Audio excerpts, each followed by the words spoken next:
কাওরান বাজারে হঠাৎ করে গাড়িটা নষ্ট হয়ে যায়। বাসায় ফেরার তাড়া থাকায় কিছু দূর হেঁটে এসে হাতিরঝিলে চক্রাকার বাসের জন্য ওয়েট করছি। বেশি সময় নিল না, মিনিট দুয়েকের মধ্যেই বাসটা চলে আসলো। তারপরে যথারীতি বসে পড়লাম। হঠাৎ করে অনুভব করলাম আমার পাশে এসে কে বসেছে যেন। পাবলিক বাসে কেউ পাশে এসে বসবে, এটাই তো স্বাভাবিক। তবে কেমন জানি একটা বোধ হচ্ছিল। পারফিউমের গন্ধটা খুব চেনা চেনা লাগছিল। হঠাৎ কেউ বলে ওঠে, ঠিক আগের মতোই আছো, তবে একটু গোলুমোলু হয়ে গেছো। এই কণ্ঠস্বর, পারফিউমের গন্ধ সব মিলিয়ে আমি কেন যেন 16 বছর আগে ফিরে গেলাম। তাকাতেই দেখি, হ্যাঁ ঠিক সেই চিরচেনা অপরিচিত মানুষটিই পাশে বসেছে। কণ্ঠস্বর, পারফিউম, তার কথা বলার ধরন আগের মতোই আছে। তবে চেহারায় একটু বয়সের ছাপ পড়েছে, তবে বেশি না। যেমন বয়সের সাথে হওয়ার কথা ছিল ঠিক তেমন না। আমার সব কিছু ঘোরের মতো লাগছে। মাথা কাজ করছে না, কি কথা বলবো সেটা কাজ করছে না। দ্রুত হার্টবিট চলছে। এটাও সম্ভব? দেখে খুব খুশি হলাম। ভিতরে মায়া কাজ করলো।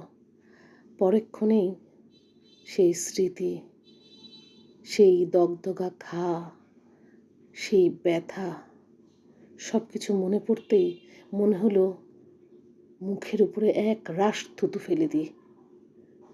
কিন্তু তা তো আর সম্ভব না। একটু সরে বসলাম পাশ থেকে।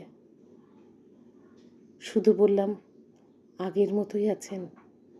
পরিচিত হোক অপরিচিত হোক, মানুষের পাশে এভাবে বসতে নেই। কথাটা সে খুব ঠাট্টা ছলে নিয়েই বলল, তুমিও তো সেই আগের মতোই আছো, জ্ঞান দিয়েই চলেছ। তুমি আর আমি কি সেটা কি ভুলে গেছি? আমি কথাটা না বাড়িয়েই, বা সে যেন আর কথা না বাড়াতেই পারে, এজন্য বললাম, আমি আপনাকে চিনি না, আপনি আমার কাছে আগন্তুক। তাই কেউ এইভাবে পাশে বসলে অস্বস্তি লাগে। এইটুকু কথা বলতেই গাড়িটা ঠিক হাতিরঝিলের যে জায়গায় আমার নামার কথা সে জায়গায় চলে আসে। আমি খুব হন্তদন্ত হয়ে নেমে দেখি দিব্য দাঁড়িয়ে আছে। ওকে আমি শক্ত করে ধরি। ও আমাকে বলে, রুনা, কোনো সমস্যা হয়েছে? বাস থেকে নেমেই এরকম করছো? মাথা ঘুরছে? একটু ওয়েট করলেই পারতা, দেখতা গাড়িটা সারে কিনা। কেন যে মিছে মিছে এত তাড়াহুড়া করো? আমি বললাম, আমার কিছু হয়নি, শুধু কেমন জানি লাগছে, সারা শরীরটা অবশ হয়ে যাচ্ছে। দিব্য বলে ওঠে, এত ঘামছো কেন তুমি? আমি যে কি বলবো, আমার কি হয়েছে, আমার কেন এমন হচ্ছে, এগুলো বলার ভাষা নেই।